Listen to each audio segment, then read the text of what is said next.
Welcome to Imperfect Thriving, episode 28. In this episode, I have Leslie Pittman. Leslie is a friend, client, and owns Elle, a beautiful women's clothing and accessory shop right here in Birmingham. And we have a conversation about Leslie's ups and downs in her business over the years, limiting beliefs that we women have when it comes to how we look and how we dress ourselves, and why she chose to come to me for coaching and what it has done for her. Welcome to the Imperfect Thriving podcast for all of us women in midlife to discover your self-limiting beliefs, determine exactly what you want your life to look like, and the imperfect actions to get you there.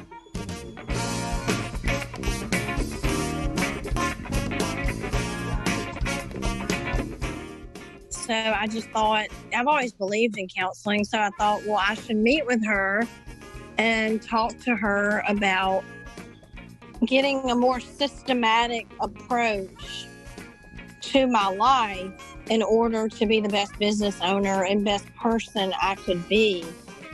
Because I feel like we're all just going 90 to nothing now.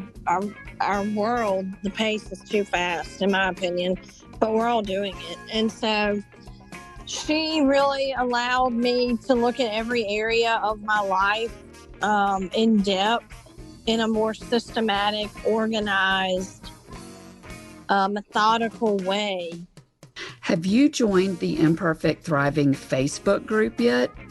If you would like to be a part of a group of women learning, growing, basically thriving, this is the group for you. I have hosted a summit with incredible speakers. We have Facebook Lives, happy hours, all sorts of events. So if you want a place where women are nudging each other toward our best lives, then the Imperfect Thriving Facebook group is for you. We'd love to have you join us.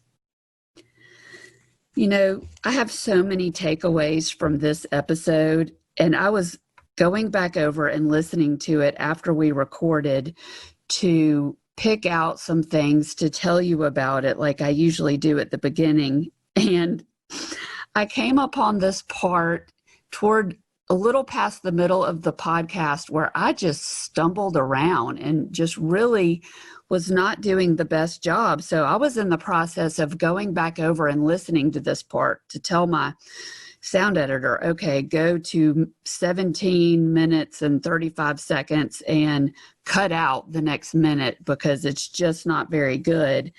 And then I remembered what Leslie suggested that we do at the end of the show. And I remembered that the name of the podcast was Imperfect Thriving. And I thought, I've got to be real. I can't cut this part out. Like, this is how life is. We stumble around.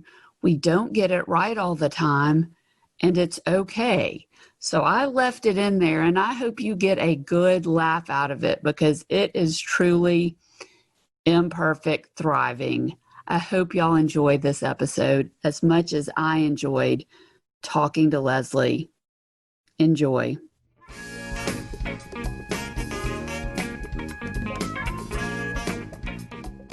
On today's episode, I have Leslie Pittman, who is a dear friend of mine who has owned Elle, a unique clothing store for women in Birmingham, serving 3 generations. And she has owned this store for 12 years. And y'all, when I say she serves customers in 3 generations, I mean from the ages of 14 all the way up through 75 and beyond. And she provides them incredible customer service with a variety of items and styles to fit all of these different women. So I'm so excited to welcome Leslie to the show today. Hey, Leslie. Hey, thank you so much. Oh, I'm so excited for us to have this conversation today.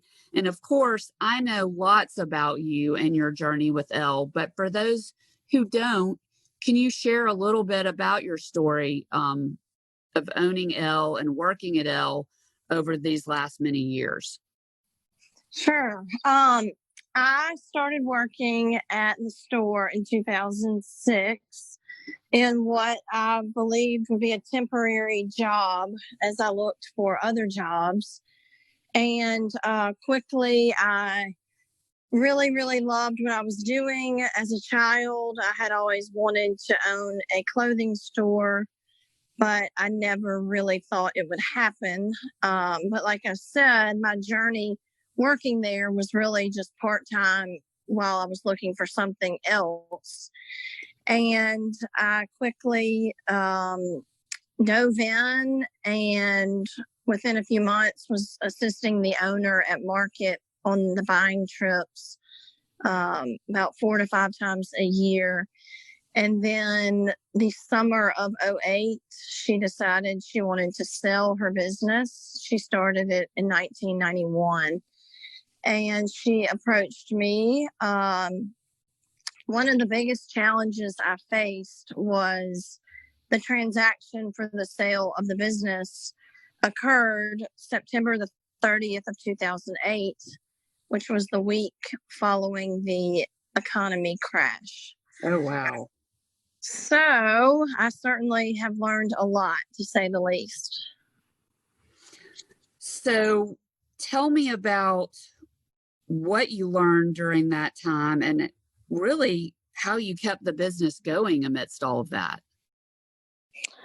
I had to basically learn the business anyway, because I hadn't had a ton of guidance. So I was learning it on my own, plus adapting to the recession.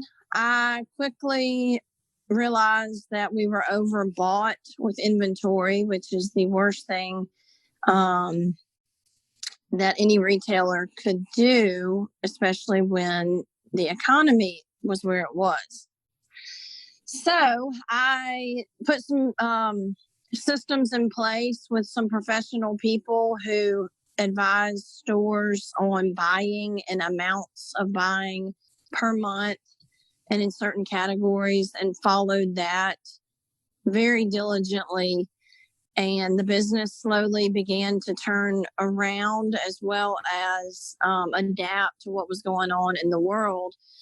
Additionally, I had to learn to bring in new lines at lower price points, not jeopardizing quality, but really matching what the customers' needs were at that time and the way people were spending money. So it sounds like you had to do a lot of adapting at the very beginning. And what I'm hearing you did really well that kind of kept you afloat and moving forward is you recognized the areas that you needed help in and you reached out and got the help. Yes, definitely. I did that. And that was crucial for sure. So, fast forward, you've made it in business from 2008 all the way up until COVID. What has that been like for your business, and what have you had to do and pivot to with all of this going on? I'd say from 2008 to 12 were some tough years for sure. I had always wanted to rename the store to fit more of my story, because the name was the old owner's name. Mm-hmm. And it had a great reputation, very established, but I just didn't have a personal tie to that name. So in 2014, I changed the name and did a whole rebranding. And truly, ever since then, we've had the best years that we've ever had since I have owned it, because I do believe that people respond very well to rebranding, newness.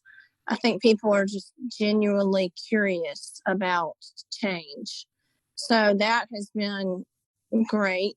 Obviously, during COVID, certainly super challenging times for everyone.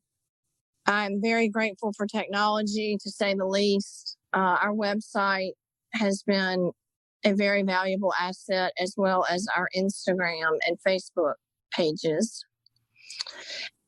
So speaking of Instagram and Facebook pages, what have you done differently on those since COVID began? Um, Your customers. well, we have really increased the number of posts per day, definitely at least 2 to 3 posts, as well as linking what is on the post to our website so people can just click on it and buy it. Instagram stories are huge.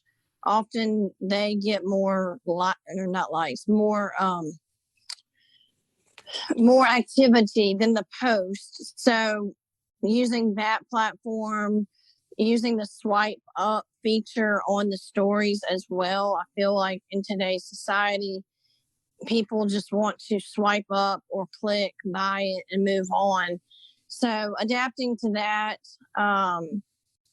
on the Instagram and then the website, having every single item on the website that we have in the store, which certainly did not happen until this happened with COVID, because it's quite difficult to manage a storefront and have every single item on your website. But we quickly rose to the occasion, and it certainly did pay off. I mean, it sounds like you've made an amazing pivot to where if your customers who you serve so well can't get to the store, you've done everything you can to bring the store to them. Well, thank you. We've certainly tried. We shipping was a big thing during COVID, of course.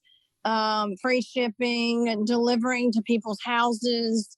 That was, people seem to think that was a great thing. For us, it was no big deal at all. I truly believe in customer service. And then we also did these surprise boxes where you fill out a style quiz, and we would ship you or drop off a box of 10 to 15 items to try. And that was super successful. I mean, I think that's genius. I really do. And I thought that was the coolest thing because, of course, I follow you on all the social as well. And I thought, oh, man, Leslie, that is a good one.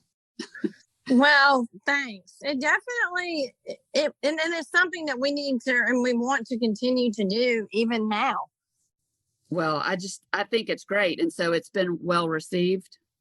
Yeah, it has. Everybody that we shipped one to or delivered kept several items. I do think when you have items in front of people, they're usually going to keep, a couple. Well, and it also sounds like to me, to make that work, you have to really know your customers as well, right? I mean, they know their own style, but you have to know it as well to be successful in picking out things that they're going to want to keep. So yes, that just highlights the level of customer service and how well you know the people who shop with you. Well, I think that having done this for the length of time I have, which total is 14 years, and a lot of these customers have become friends, and we have a super supportive community for sure. So that certainly is a part of this, is just really trying to make it as easy as I can for them and make people feel good about themselves. Yeah, it's a lot more. Goes a lot deeper than the clothes, right? It goes all the way down to the heart of the relationships. Yes, for sure. And, the way people dress and when they get dressed, which I know has been a thing during COVID, people really haven't had to get dressed, but it really can affect the way you feel about yourself. Oh, absolutely. I realized early on that I still need to get up and wash my hair and get dressed if I want to feel like me. That's right. And you're more productive. Absolutely. Take care of and get dressed and try to proceed like you normally would. I mean, who doesn't feel better when they have something new and pretty to wear, even if nobody else is going to see it? Most of the time, you're really dressing to feel good about yourself. Well, that's right, for sure. So, back to this, I think it's really cool that you dress 3 generations, right? And so I'm thinking about the younger end of the generation, not the youngest, but on the younger end, say a woman who is graduating for college, and I know things aren't normal right now. People aren't going to work exactly in the same way that they used to, but they will again. So say you've got this college age woman graduating who needs to start building a wardrobe for the working world. Where would you say she should start? I would say everyone needs some key basics in their closet, such as a great pair of black pants, just a quality pair of black pants, a style that is timeless. I think blouses, blouses with ruffles. I know that's not everybody's thing, but they are very in style. I do think it's a very feminine look, as well as everybody certainly needs a blazer.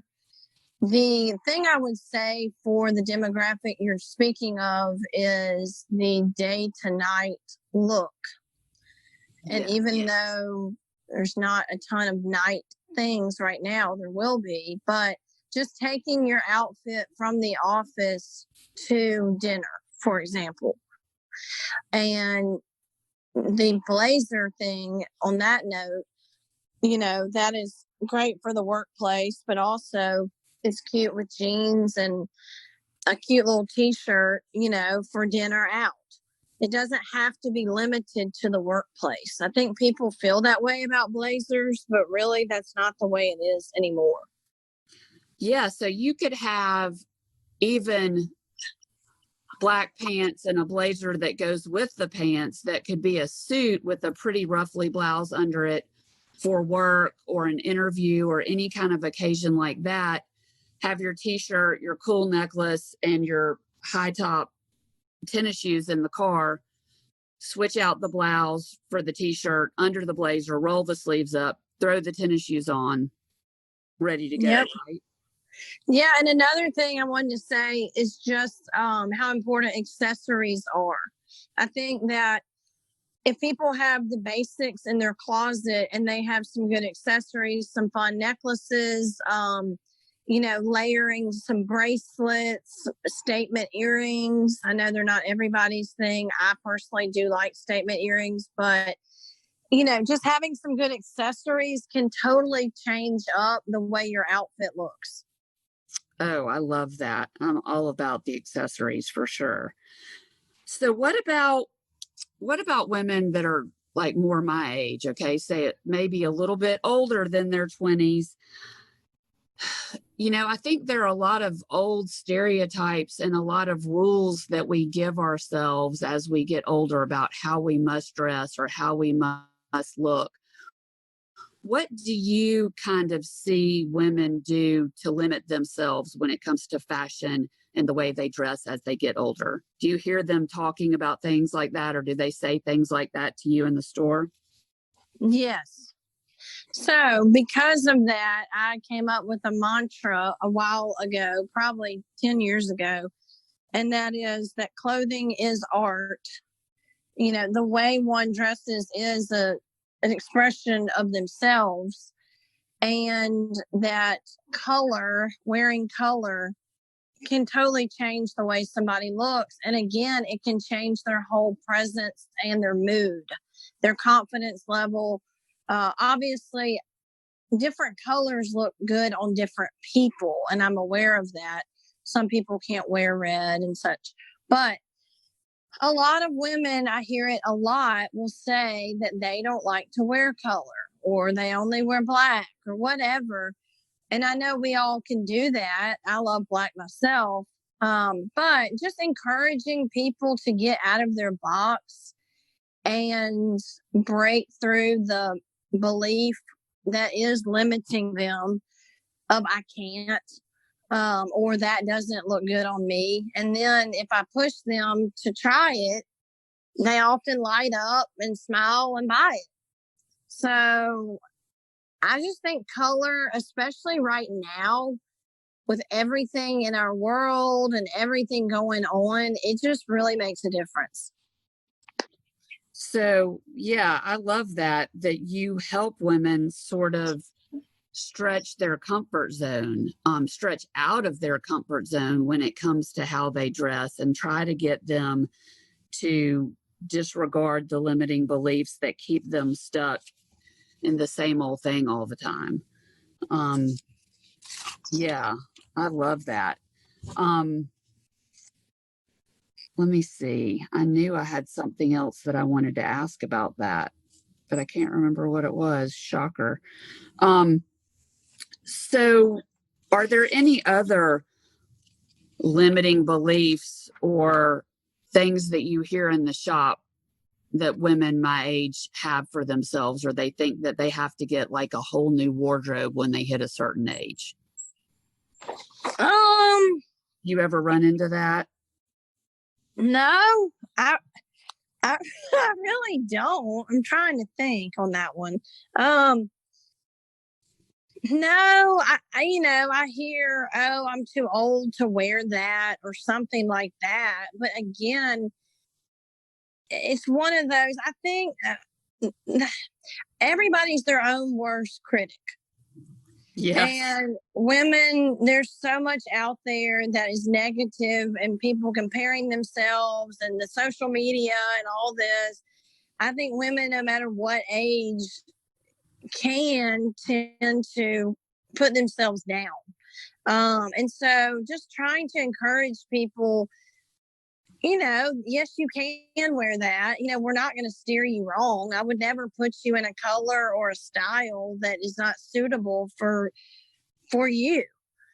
So I don't know. I think there's some mentoring that goes on in every business now that I think about it. Yeah. So it's a little bit like counseling, right? A woman comes in your store, a woman like me, for instance, I may be fixated on that one thing that I really don't like about how I look. And that's what I predominantly see. But Right. you help the customer see the fact that nobody else looks at them in that same way. Exactly. They really can wear those pants, or they can really wear their top, and that nobody has a microscope on them the way that they have on themselves. Exactly. So I love that. So I'm going to do a 180 here with this questioning and just be like, tell everybody how I got to know you, which is through coaching you. I mean, we met in the store because I like to shop there, but you are actually one of my coaching clients. And I was wondering if you would be willing to share a little bit about your decision to come to coaching. Like, what led you to reach out and come to coaching? I feel that, well, so yeah, when I met Kathryn, that was in the shop, and I was just at a place in my life of kind of feeling scattered and, um, honestly, a little bit of burnout with different things. And so I just thought, I've always believed in counseling. So I thought, well, I should meet with her and talk to her about getting a more systematic approach to my life in order to be the best business owner and best person I could be. Because I feel like we're all just going 90 to nothing now. Our world, the pace is too fast, in my opinion, but we're all doing it. And so she really allowed me to look at every area of my life in depth, in a more systematic, organized, methodical way. And I just believe that when you have your personal life in order, it's easier and it's healthier, or you're a better boss, mentor, friend, etc. When you're aware of your personal roadblocks and things that are challenges, you're able to experience your life the way you want to. So you certainly have helped me tremendously in many, many areas. And I think it's very important for people to give themselves the gift of counseling.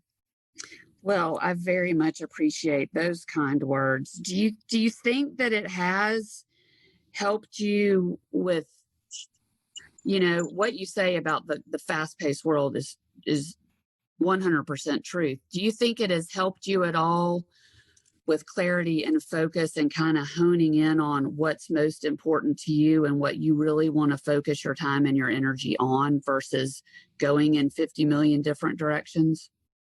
Definitely. I think that for me, in addition to the coaching, that has come some with age of realizing, you know, our time is a valuable asset. And if you don't learn to say no, which you have helped me do, then next thing you know, you've neglected yourself.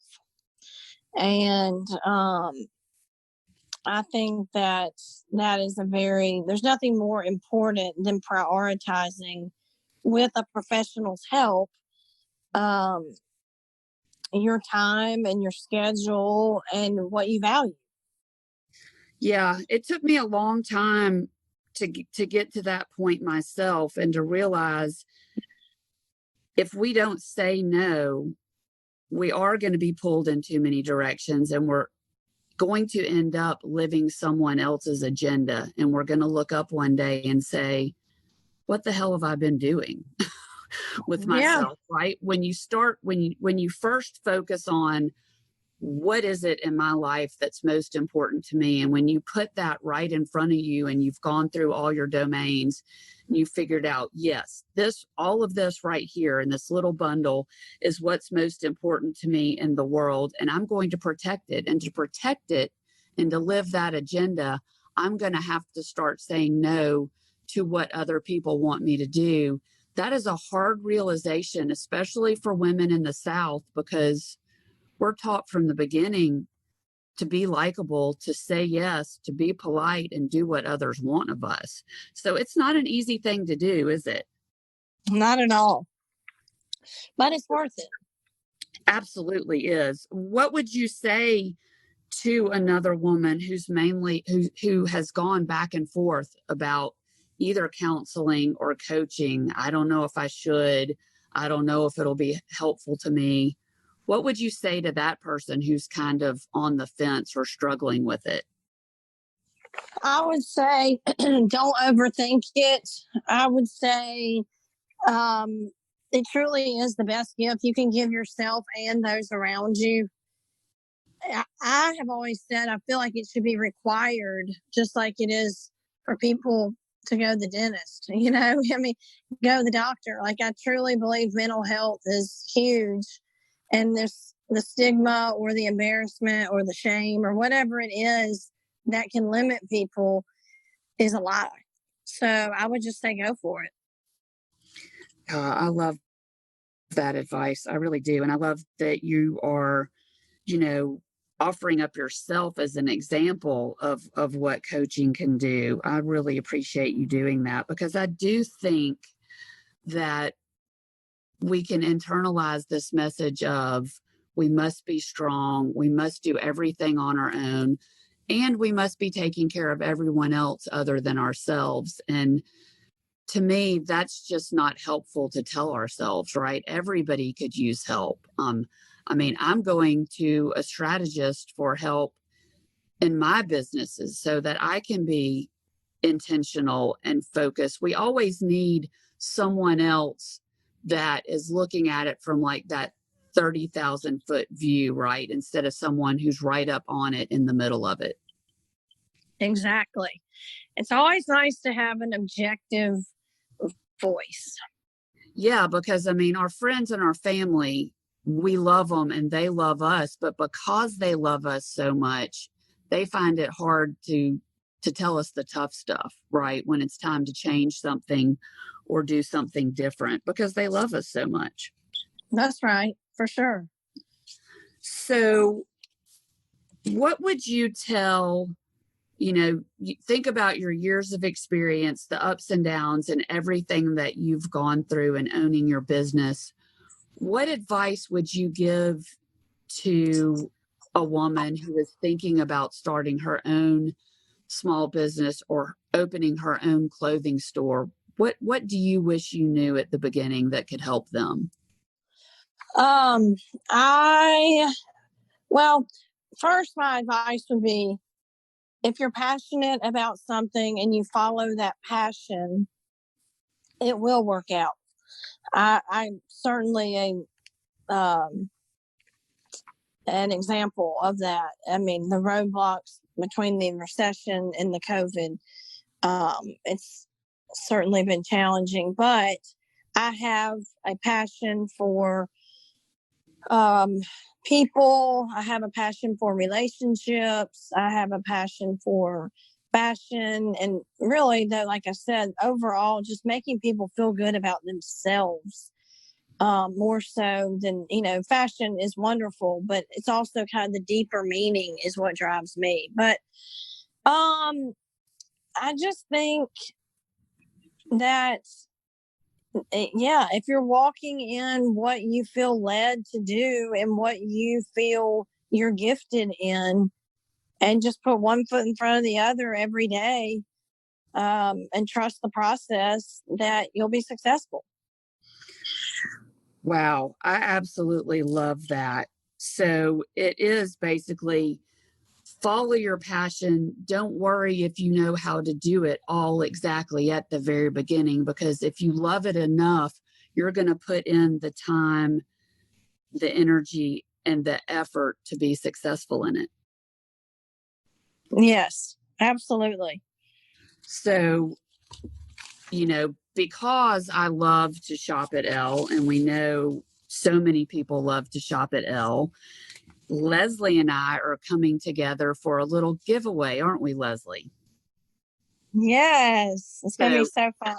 I'm so excited about this. So hopefully you're listening to this podcast the day that it comes out, because for the first 2 days when this podcast comes out, if you go follow Elle on Instagram, and how do they find Elle? What exactly is it on Instagram, Leslie? The Instagram is Elle Birmingham, as well as the Facebook, as well as the website. Okay. So if you go to @Elle Birmingham on Instagram, the day that this podcast comes out, you will see a post giving you instructions on what you need to do to be in the running for a $100 gift card to Elle. And we will make that announcement after the first 2 days. We will look at all the entries and draw an entry and announce on Instagram the winner of that entry. But it's just going to be basically rating, reviewing, and subscribing to the podcast and following Imperfect Thriving on Instagram. But all you have to really know is go to @Elle Birmingham on Instagram the day the podcast comes out and follow those directions, and you will be in the running for a $100 gift card to go shopping at Elle. And Leslie, tell us more about how they can find Elle, actually the store, and where they can find you online. Okay. The store is located in Crestline Village, which is in Birmingham, and we're next to Taco Mama, if that helps. But the website is www.ellbirmingham.com, and you can purchase right off of the site, as well as messaging on Instagram or Facebook, and we ship all over. So that is no problem at all. So I hope everybody will get in on that. That could be a lot of fun. So Leslie, I wrap up every podcast with the same question to my guests, which is, what is one imperfect action that you suggest we take today to get closer to our best lives? It is one that I will say to myself, and that is letting go of perfection. Giving yourself grace in that.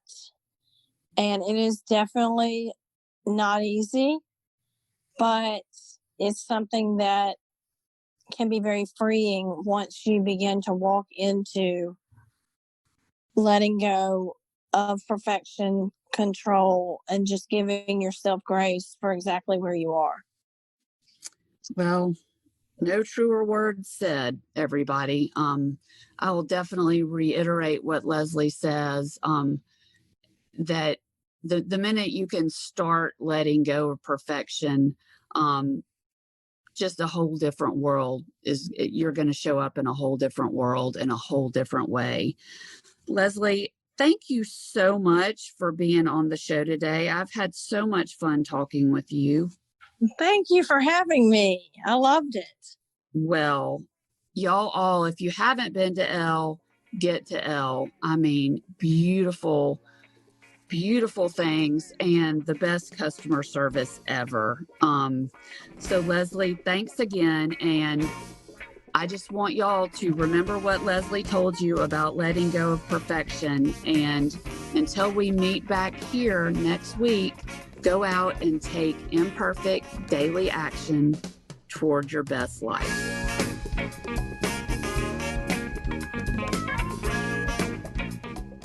Imperfect Thriving is a part of the Practice of the Practice podcast network, a network of podcasts seeking to help you thrive imperfectly.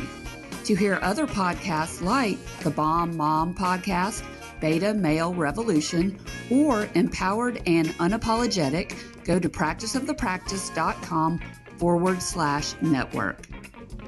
If you love this podcast, will you rate and review it on iTunes or your favorite podcast player? Also, I have a free 9-part Blueprint to Thrive email course. It's a step-by-step guide to find out what you want your life to look like, exactly what's holding you back, and how to get to that life you want. Head on over to www.imperfectthriving.com/course to get the course today.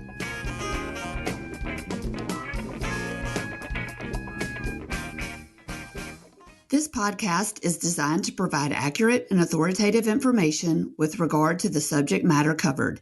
This is given with the understanding that neither the host, Practice of the Practice, or guests are providing legal, mental health, or other professional information. If you need a professional, I encourage you to reach out to one.